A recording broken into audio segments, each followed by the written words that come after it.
দুইটা তিনটা চারটা এগুলো বানায় রাখবেন দিয়ে দেখে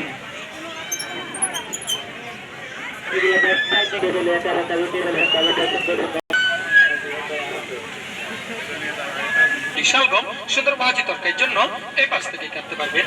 এটা ক্যাবেজ বিগ সাইজ বড় বড়, এটা আপনার ভাজি তরকারির জন্য কাটবেন। অলসো বিগ সাইজ বড় বড় চলে আসবে। এখান থেকে ক্যাবেজ প্লেন থেকে সব প্লেন কাটেন। বাচ্চার চিপস করেন আলুর চিপস, এটা গোল্টো গোল্টো প্যাকেট হলো চিপস। আপনার বাচ্চার আলুর চিপস গুলো এখান থেকে কাটা হবে। প্লেন থেকে প্লেন কাটা, সাইড কাটা চামচা করে মিষ্টি চামচা করে, তো এটা কাটা চামচা করা লাগবে না, আর কোনো মিষ্টি চামচা করা লাগবে না।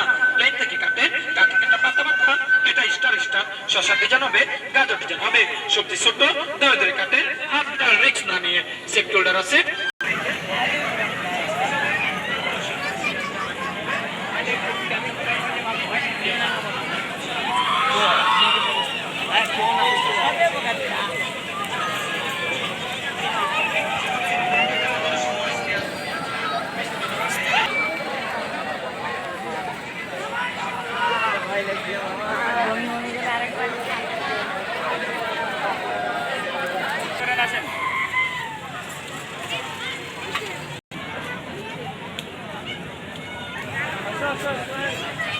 বাইরের দিকে